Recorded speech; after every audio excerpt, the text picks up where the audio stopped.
Mohsin has a rare genetic disease which is gradually destroying his body. He was born with it because his mother and father are first cousins. More than half of British Pakistanis marry their first cousins. Tonight on Dispatches, the tragic consequences of a cultural practice that is devastating children's lives.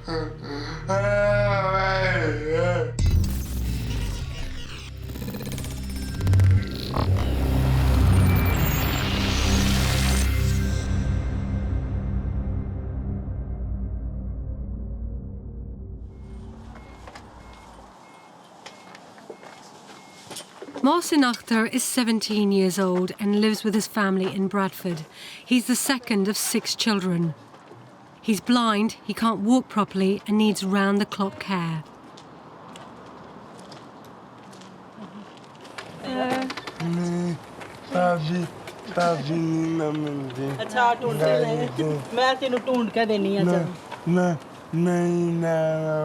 अच्छा अभी अब्बू आते हैं ना हैं अब्बू आते हैं ना फिर चलते हैं अच्छा चला क्या कह रहा है गाड़ी चलानी है गाड़ी लेके देनी Mohsin is losing his hearing. His speech is seriously impaired and he understands little of what's happening around him.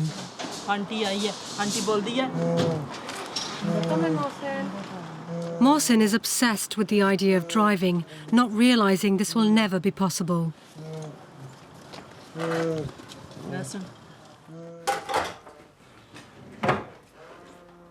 Mohsin's younger sister Hina is 13. She's the Akhtar's 4th child. Her sister Zainab is 11. Both sisters have inherited the same disease as Mohsin. They can neither see nor hear. All 3 children have an extremely rare genetic disorder called mucolipidosis type 4. Their bodies cannot get rid of waste products properly, affecting everyday brain function from vision to movement.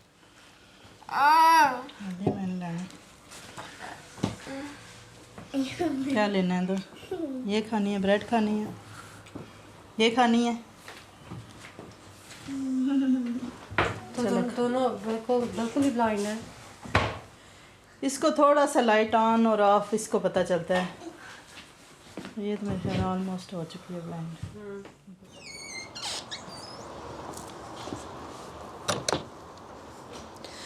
The potential consequences of first cousin marriages are tragic and devastating. My grandparents are first cousins. 5 of their daughters died in childhood and 3 of my uncles were born deaf. At the time, no one knew why because the facts were not known. Today, the medical facts are established, but the practice continues. Here in Bradford, where the Akhtars live, 75% of Pakistanis marry their first cousins.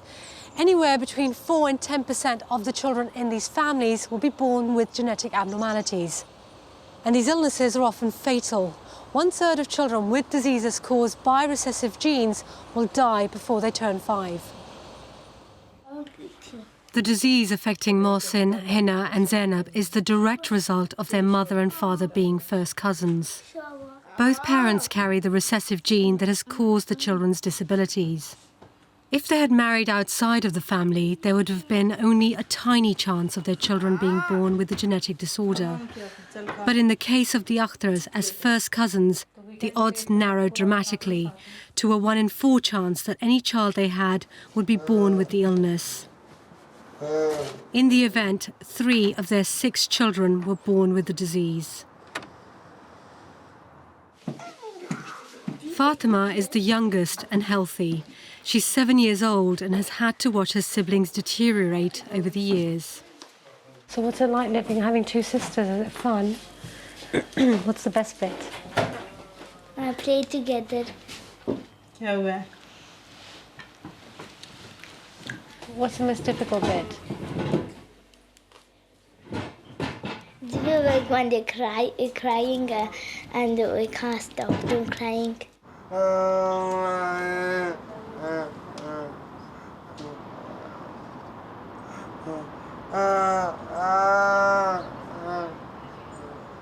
तो upset इतना क्यों होता है?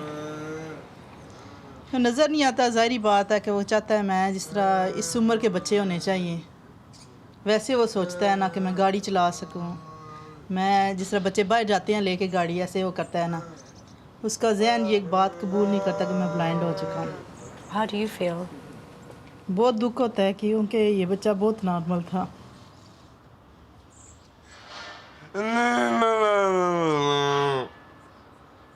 अगर ये बच्चे normal होते तो अपने अपने घर के हो जाते, वक्त के साथ साथ अपना आप संभाल लेते। तो एज वाइज तो मुझे बहुत मुश्किल महसूस हो रहा है ना, मैं कैसे इनको करूँगी deal.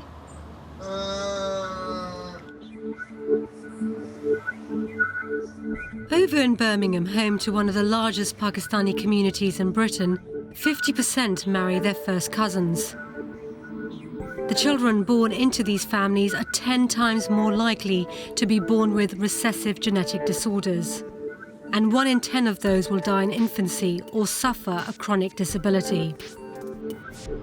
Doctors in Birmingham have grave concerns about cousin marriages, or as they call it, consanguinity. Dr. David Milford is a renal specialist at the Birmingham Children's Hospital. He says the problem is on the rise. What kind of impact of first cousin marriages have you seen in this hospital? In my own specialty, which is children's kidneys, we've seen from national data, comparing figures from 2004 to recent figures 2008, 2009, we've seen that the proportion of consanguineous relationships with genetic disease, we've seen that increase from about 17% to 21%. So certainly in our own very small specialty area, we have seen a change. Most of the consanguineous marriages are within Muslim, Pakistani and Bangladeshi families.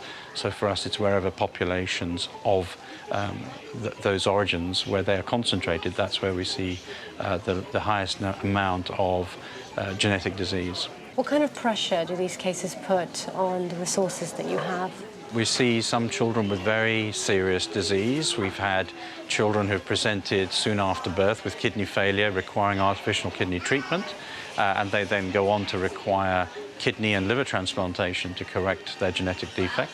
And then we see other children who are more mildly affected, who have some degree of kidney impairment, but not enough to require artificial kidney treatment or transplantation. So it's quite variable. A major report published in 2008 shows that 1/3 of all children suffering from rare genetic diseases are British Pakistani, yet they only make up 1.5% of the total population.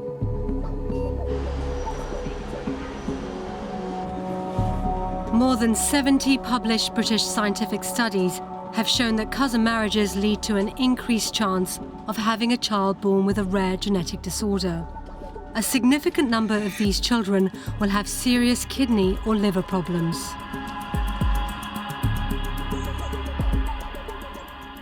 As you can see, I've got a lot of medicine there. There's a carnitine, alpha-con. I've got 2 of them daily. And these are one of other day. That carnitine, I've got that day and night. And then I've got some more there. They're basically all for the liver, basically. Azmat Mahmood lives in Nelson, Lancashire. He's 17 years old and lives with his mum, Parveen. God, I smell these medicines really bad. He has to take a powerful cocktail of medications to help him get through his day, sometimes as many as 11 tablets at a time. He has a rare genetic condition called propionic acidemia. He lacks an enzyme that breaks down protein in the body. Yeah, you only have them in the morning. Yeah, 1.5. Azmat was diagnosed at 15 months old and was one of the youngest children in the UK ever to have a liver transplant. And that's it. Right. And put them back. And there I've had my medicine and I'll just have water.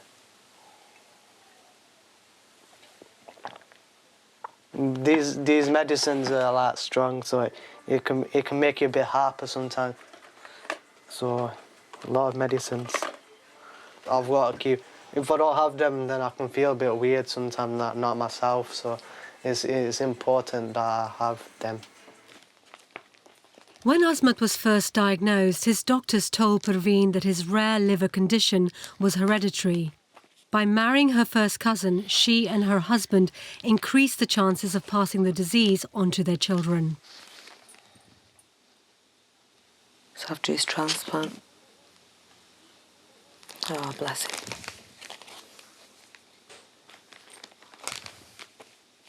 It was when he was born. Just he wasn't drinking his milk and things and he was lethargic. Sort of did some tests, you know, that's when they found out when there was something not right. Well, at first they said there was no cure. And then, because I kept pushing it, whenever time I went to the clinic, I said, there must be something you can do. And they said, well, we can try a liver transplant, but it's not 100% guarantee it's going to work. Azmat's rare condition is progressive and his body is slowly deteriorating. This one's more weaker. It's just like wearing out. I don't know what to do for it, but I started getting worse. Like, you know, like you have pains and stuff, and that, as you can see, that's a bit smaller. This arm's a bit smaller, but whereas this feels more stronger. Like sleeping and stuff, when I sleep on the side, it could hurt sometimes. Like my mum has to massage it all the time. Oh, that's sweet, isn't it? Thanks. Did you make it yourself? Yeah, I made it myself. Did you manage? Yeah, I managed to make it. I made it myself. Oh, cool. Yeah. They haven't been doing liver transplants that long in children for them to know how long it will last. But I try not to think about that.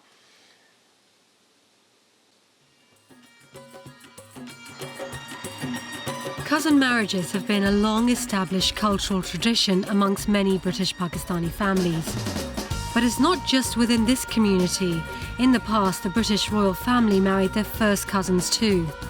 Today, though, it is mostly Pakistani, Bangladeshi, and some Middle Eastern and East African families that continue the custom.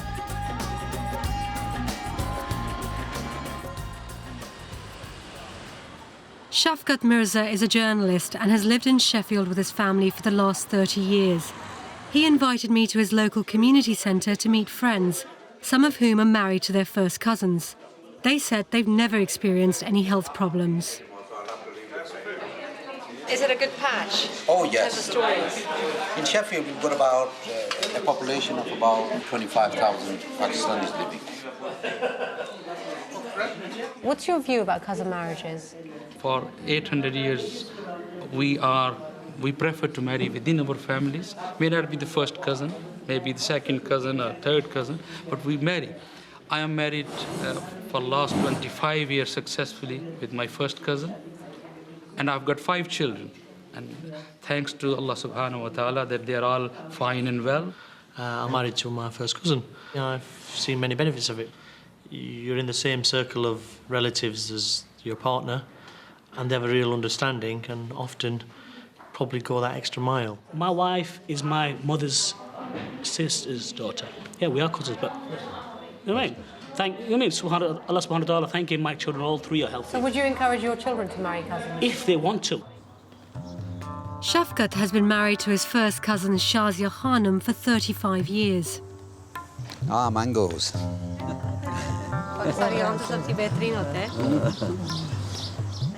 His mum and dad, Farnam Begum and Ali Bahadur, are also first cousins. Shafkat's eldest son, Imran, has continued the family tradition and just married his first cousin in Pakistan.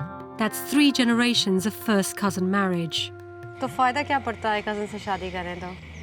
फ़ायदा ये है कि हमें एक दूसरे की आपस में हमदर्दी पैदा होती है, कोई तकलीफ़ होती है तो एक दूसरे की तकलीफ़ को हम तकसीम करते बांटते हैं। मेरी बहू ये मेरी तकलीफ़ को महसूस करती है और ये एहसास करके ये फ़ौरन पहुंचती है कि इनकी मदद को पहुंचो। अगर इसको कोई तकलीफ़ होती है तो मैं फ़ौरन पहुंचता हूँ। इसी तरीके इनको जो आपस में हमदर्दी होगी, अगर हम बाहर से शादी करेंगे तो वो हमें हमदर्दी नहीं मिल सकेगी। It's a very happy atmosphere. For example, at weekends, all the families get together at this house, and we call Dad's house like White House. You know, everybody is called into this parliament, and they would have food together, they would have chats together. आप भी ये बात मानती हैं? जी हाँ, जो इसके बहन भाई हो ये पहले मुझसे प्यार करते हैं तो इसी की वजह से ज़्यादा करते हैं। हम उधर जाते हैं तो हमारा जो घर है उधर मुझे जाने ही नहीं देते। वो बोलते हैं इधर ही रहें हमारे पास, हम आपका देखभाल करेंगे। क्या उसमें ज़्यादा मोहब्बत प्यार होता है ना, अगर कुछ बोल भी जाए जो बड़े हैं तो इतना महसूस नहीं होता, क्योंकि हम रिश्तेदारी ऐसी होती है, बहन भाई होते हैं, उनके आगे औलाद एक दूसरे के घर शादी हो जाती है। We haven't seen any negativity in it, so therefore we are all for it. Although between 4 and 10% of the children of first cousins are at a high risk of recessive disorders, people who support cousin marriages say this means that 90 to 96% of the time the children will be healthy. People outside the Asian community or the Pakistani community would say, well, why would you want to marry your cousin? You know, there are health risks, and also, you know, look outside. They won't quite get it. They see it in a completely different way. My answer to that would be, why wouldn't you want to marry your cousin? Not why would you, but why wouldn't you? I mean, all right, there's the points of the health risk, but then there's the advantages where you know the families. My children had no biological disadvantage because we are first cousins. And so by the way, our parents were first cousins. I know, as well. she was telling me earlier, so both your parents are first cousins. And we are first and you're cousins. first cousins. So why wouldn't you ask your children, or why aren't you encouraging I would, children? no, I would not stop them. At least 5 research papers show cousin marriages are on the rise in the UK and have been increasing for the last 3 decades. On the streets, though, we found quite a number of British Pakistanis who thought the practice was wrong and suggested that young people only went along with it because of family pressure. I personally think it's wrong, do you know what I mean? Like, everything aside, right, but first cousin marriage, it's a bit wrong. I think it's a bit incest, to be honest. When it comes to sleeping, you think, no chance, I can't do it. But it's just like sleeping with your brother, do you know what I mean? And it's just horrible, that is. So what kind of pressure do you think there is on people to marry their cousins? Blackmail. I think it's... Mother goes, oh, I'm gonna, you know, we call it drama bazi, where they'll say, you know, beta, please marry this girl, please, my izzat, which is my respect, my honor is on it. Well, most of the cousin marriages are forced marriages. I mean, to be honest, most of the girls get forced into it, or most of the boys get forced into it. Dad will come home and say to your sister, right, so and so, you're getting married to. Why? Because he's your cousin's brother or something like that. And then the girl has to say yes. I mean, she's got no other choice, has she? When you say forced, you mean that like they want physically forced? What's the word? Emotionally blackmail. Yeah. They've been told, oh, we're your parents, we did all this for you, blah blah blah. We came to this country, blah blah blah. And now now you can't do this for us. It's your turn now. We've done our bit. Have you guys ever been in that position? Not yet. Hopefully not. Most first cousin marriages in the UK are between British Pakistanis. A change in immigration law has made it harder to marry a spouse from abroad. However, first cousins are sometimes still brought in from Pakistan. The government's forced marriage unit says they deal with 1,500 cases a year. Half are linked to Pakistan. Some involve young British men and women who are pressurised into marrying their first cousins against their will. How did you feel about that at the time?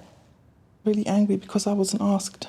It wasn't even considered. I was very, very angry. I met Zara, who is British but married her first cousin from Pakistan. She asked us to hide her identity. We met when I went to Pakistan with my family, and then a couple of weeks later I was told that I was going to be engaged to him. I refused to marry him. It was about 2 weeks before we were due to get married. Were you forced into it? I was emotionally blackmailed, yeah, I was. My husband's family, they went on hunger strike. They said, we're going to commit suicide, this, that. It was a matter of their honour because I'd been engaged to my cousin for a long time. And so I was kind of emotionally blackmailed into it. And it's still going on. My friend, she was married to her cousin and money got involved. And they went to Pakistan to sort the situation out. And they were in court. And as she was walking out of court, her husband shot her. She was pregnant at the time. People out there, it's just frightening. Were you ever worried about anything like that happening? Yes, yeah. I am, and in the future of that happening. First cousin marriages can end in tragedy. Just recently, a British couple was shot dead in Pakistan. Here in the UK, the bigger problem is the medical issue. In part 2, we discover people are denying the health risks of cousin marriages.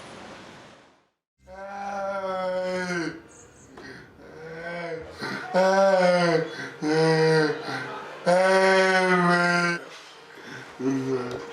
Bradford, at the Akhtar family home, life is unbearably difficult. Mohsin feels constantly frustrated. His two sisters, Hina and Zainab, are unable to look after themselves, and their sight and hearing is getting worse. Their parents find it hard to come to terms with the idea that as first cousins, they pass down a gene that caused their children's terrible disabilities. What have the doctors actually told you about this? It told you that it could be anything to do with the fact that you two are first cousins? Yes, they told this is a genetic disease, but I don't think this is right. But they told us. My other brother, he got married with her sisters. He got 5 children, all of them perfectly right. There's no disability with them. मैं तो कहती हूँ अगर हम शुरू से इधर होते तो मेरे बच्चे इस तरह होने नहीं थे. बच्चे नॉर्मल थे शुरू से, और उनकी जो रूटीन थी बच्चों की वो ठीक नहीं थी कि हर वक्त बीमार डॉक्टर के पास जाना, चक्कर आ रहा, डॉक्टर की दवाइयाँ दे के तो बच्चे इस तरह हो गए हैं, क्योंकि बच्चे बिल्कुल नॉर्मल थे. मैं तो अभी तक मुझे यकीन नहीं आता कि मेरे बच्चे इस तरह हो चुके हैं. क्या ब्लेम करना, बस ये हमारी किस्मत में था, ये आजमाइश. Some families call it fate. However, doctors are in no doubt about the cause. While an average children's hospital will see 20 to 30 different recessive genetic disorders over a decade, in Bradford, one children's hospital alone has seen 165. Consequently, Bradford NHS Hospitals Trust has initiated one of the world's most comprehensive studies, looking at the health of 14,000 babies over the next 20 years, at the same time establishing the full medical consequences of cousin marriage on children's well-being. Professor Marcus Pembry is a former government advisor on genetic health and a clinical geneticist. For any particular gene, you get 2 copies, one from your mother and one from your father. If you have a single defective gene, or mutation as we call it, there's no outward manifestation. And this can just be passed from parents to children to grandchildren with no effect. It's only when both parents happen to be carriers, and then there is a 25% chance that a child would get the double dose. They have no normal gene and they suffer from the disease. First cousins share grandparents. And if you imagine that a rare recessive mutation, single copy in one of the grandparents, there is then not unusual for it to be passed on to both grandparents' children and then on to their offspring, who are the cousin. On average, if you're a carrier, then there's a 1/8 chance, 12.5% chance, that your first cousin would also be carrying that gene. Azmat helps out in his mum's school and baby wear shop. When he's not at college, he works on the shop floor, deals with customers and mans the till. I'm very protective over Azmat.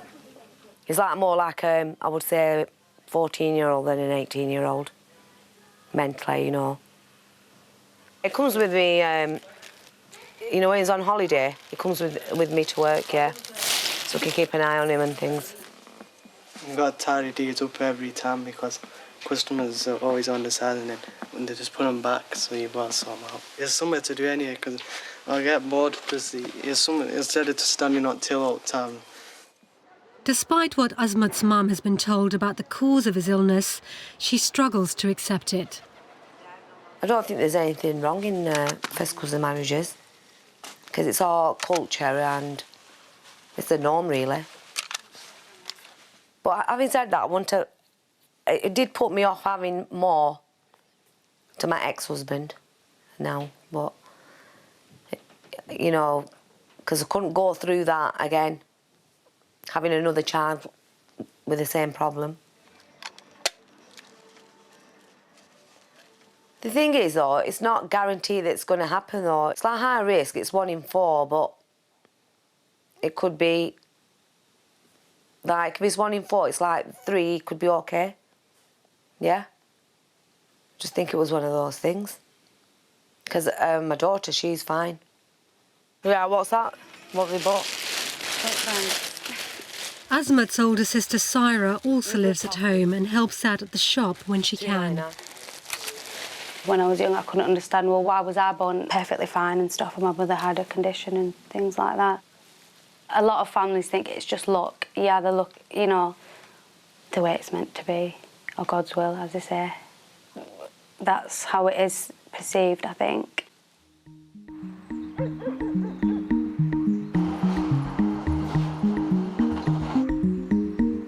In Sheffield, when I talked to the local community, some did accept the medical evidence, but others felt any criticism of cousin marriages was an attack on British Pakistanis. The community does feel that it's being targeted all the time at the minute, whether that be through the prevent agenda, forced marriages, first cousin marriages now, and the community is like battening down its hatches and not wanting to engage, not wanting to, share their experiences, and it does feel like we're drowning in all sorts of attacks here. I don't see any reason, any high prevalence of a particular disease in Pakistan where people have been marrying from centuries with the first cousins. It's scientifically, there's an evidence that, children are being born with disabilities from first cousin marriages. If that is true and evidence is there, then obviously identifying the issue and then basically raising awareness amongst the communities, that is something I feel needs to happen. They should talk about it, but it's how you talk about it. You should make it a general thing rather than target it at a certain community. People in the community are going to hold their hand up and say, oh, us again. Cousin marriage is really, I think, it's about time that we should really have seriously to think about that, because our coming generation, they are suffering. The consequences of cousin marriages are a major public health issue. It costs the NHS many millions and has huge implications for other services. A government study shows that British Pakistanis are 3 times more likely to have children with learning disabilities than the general population. And it costs nearly £250,000 a year to care for each child. So what are politicians doing? We approached 16 MPs with a significant number of British Pakistani constituents for an interview. All of them declined. We also asked 30 MPs who represent these communities to give their views on a survey. Only one, who wanted to remain anonymous, replied. He didn't answer the survey, but told us it is a subject which evokes very strong emotional responses. And anybody seeking to raise a subject, even by way of giving professional medical advice, runs the risk of being attacked by individuals who have their own agenda, often political. Why was it received so badly? One politician who would talk to us was former MP for Keighley in West Yorkshire, Anne Cryer. She's been criticised in the past for trying to discuss the health problems caused by cousin marriages. Do you see it then, first and foremost, as a public health issue rather than an issue about the community that one has to tiptoe around? It's a public health issue, and we deal with public health issues by raising awareness, by talking about the subject, such as obesity, such as drug addiction, such as alcohol. But for some reason, we're told that we mustn't talk about cousin marriages because this is a sensitive issue. Now, I think that's absurd. We have to talk about this issue in order to find solutions. And you're a lone voice, a lone public voice willing to talk about this. Why are there so few politicians prepared to come forward and say, look, we need to tackle this? I think it's fear that they'll be accused of either racism or demonisation or whatever, and therefore they keep their head below the parapet and don't say things on this issue. It is partly about getting votes and securing those votes and not offending the leadership of these communities. One Birmingham councillor backs the idea of open discussion. Salma Yaqub believes the key to tackling the problem lies in the way you talk about cousin marriages. Why do you think it is that people feel so stigmatised? Why won't they talk about it? It's just far too sensitive. Well, I think after 9/11, Muslims have felt that they've been stereotyped, demonised, just seen through this lens of terrorism, seen as a problematic community. So any discussion around Muslims is to do with some negative issue. So this issue, for example, which is a health issue, if it's framed around, well, why aren't these people stopping doing what they're doing in the face of Western scientific evidence? Of course, people are going to be defensive, whereas if it's, well, here's what the evidence is, people can now make informed choices and don't politicise it in the way that we talk about it and see it as a straightforward health issue and deal with it as such, and I feel we'll have a very different discussion around it. Islamic experts say that Islam neither prohibits nor encourages cousin marriages. Some argue, though, that if change is to happen, community and religious leaders need to get on board. But Maulana Munawwar Hussain, a religious scholar in the West Midlands, does not accept that there is a problem. 30% of children with rare diseases are from British Pakistani families. What's your response to that kind of statistic? I will ask, what is the percentage in other communities? But Maulana, doctors are saying that there's a link. Families who are suffering from this, who are first cousins, who are British Pakistani Muslim, are saying there's a link. The specialists in this area are saying that there's a link. Why are you not accepting that? Well, I don't have any knowledge in that regard. Look, I have a whole, reams and reams of evidence here, scientific evidence that proves that there's a link, and you're still denying it. No, what I said, I don't have knowledge on that. Well, if I gave you the evidence and you looked through it and you felt that it was convincing, what would you do about it? I don't think I will be able to do anything on that regard. Islamically, I do not see any problem getting married to the first cousin. Maybe not Islamically, but medically there's a problem. Why we are talking about only the Muslims getting married to first cousin, then if we find the same problem in other communities also, then it is equal. So it is not because of the first cousin marriage, so it is a normal case. It is because of the first cousin marriage. It's just not necessarily because they're Pakistani or they're white or they're black or they're any other ethnic group. It's because they're first cousins, and that is a much higher occurrence of that happening within the Pakistani community because there's a tradition of marrying first cousins. Okay, well, as I said early on, I don't have any research on that topic, so I won't be able to say anything on that. Well, if I give you this research and you look through it... So, well, I wouldn't mind looking through it. And if you were convinced by it, what would you do about it? I will decide after when I am convinced. We sent him the medical papers and haven't heard back yet.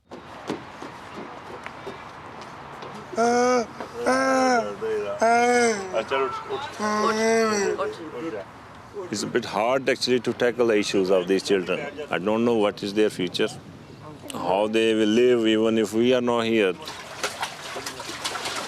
In part 3, we ask if children like the Akhtars are paying the price of political correctness because health workers and politicians are afraid of being labelled racist.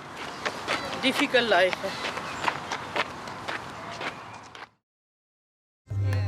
With scientific research showing that first cousins who marry are doubling their chances of having children with rare diseases, why is there so little awareness of this in the wider British population? Sonia and Wayne Gibbs invited me to their family home. They've been together for 16 years. Wayne is Sonia's dad's cousin, making them first cousins once removed, something that never struck them as a problem. Their child Nicole died of juvenile osteopetrosis, a genetic disease that causes the bones to thicken and crush the body's organs. They were told it was because they both carried recessive genes. So as a parent, to sort of go from having what you thought was a perfectly healthy, normal baby, how did that feel? Upsetting. Horrible. Feel absolutely helpless because there's just not a thing you can do. Did you decide to have a third child? Was that planned? Well, we went through, obviously, genetic counselling, what they call it, because obviously we wanted to know, can we have any more children? For that test for you was absolutely essential. It was, yes. It was vital. There was no way we was going to even, have another child if there was no test out there that could help. And obviously I just would have stuck at Nathan and that would have been it. So, and now you've got two very healthy I've got kids. two very healthy boys.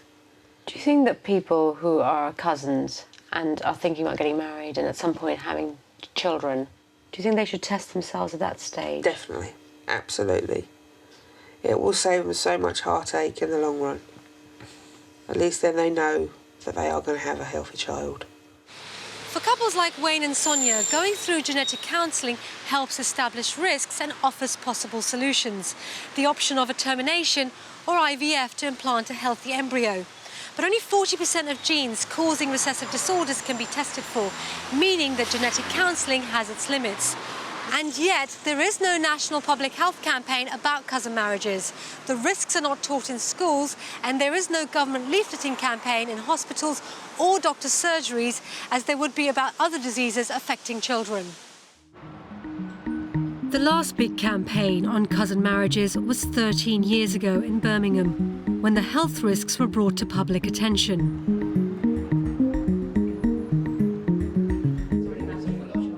Dr. Jackie Chambers, the Director of Health in the city, explains how some British Pakistanis opposed the initiative. What was the reaction to your campaign at the time?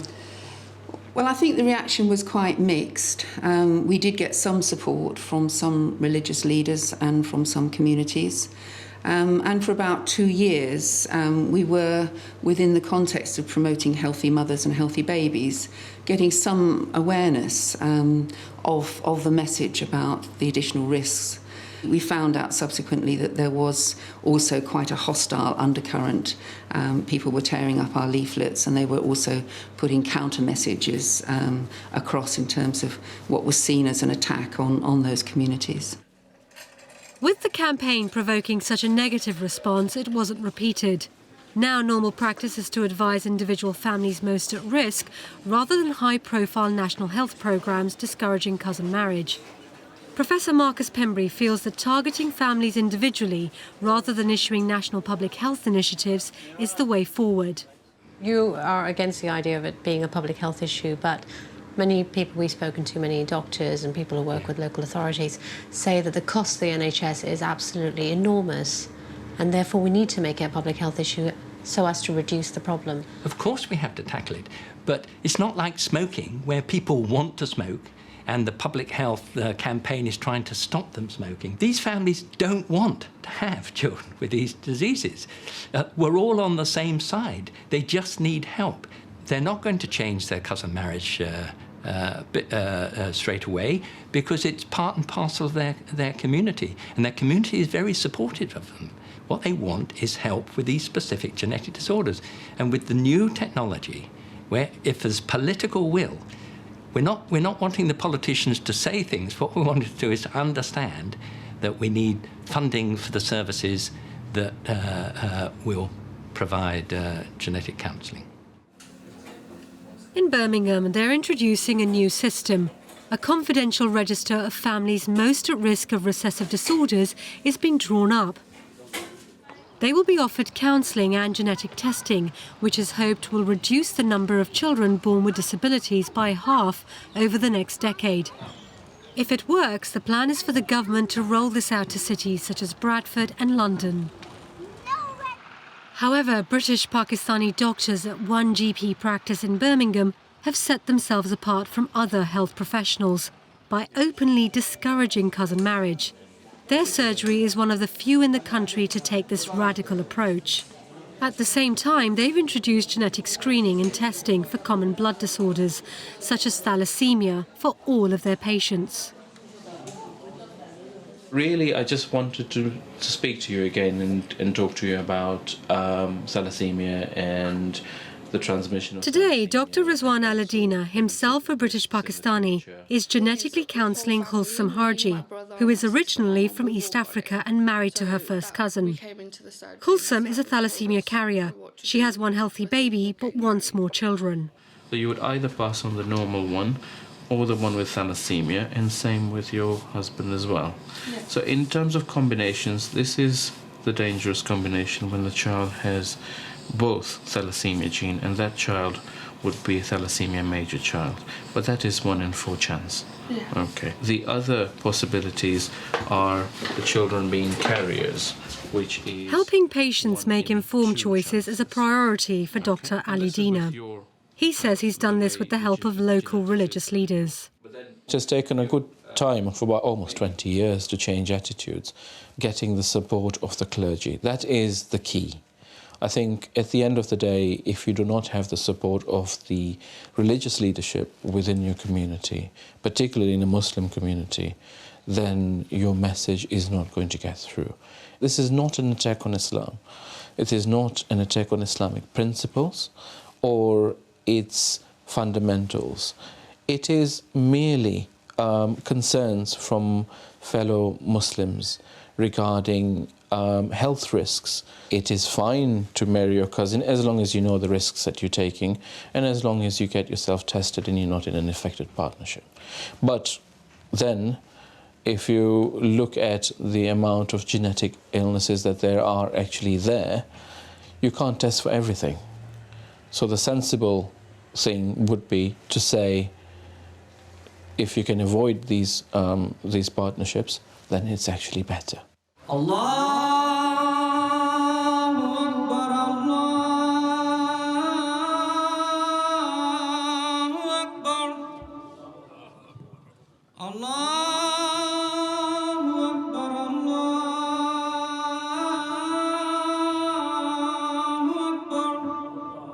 We can do marriage with first cousin.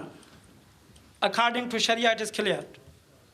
I myself marry with my first cousin, my 2 brothers also, and many other people in my audience.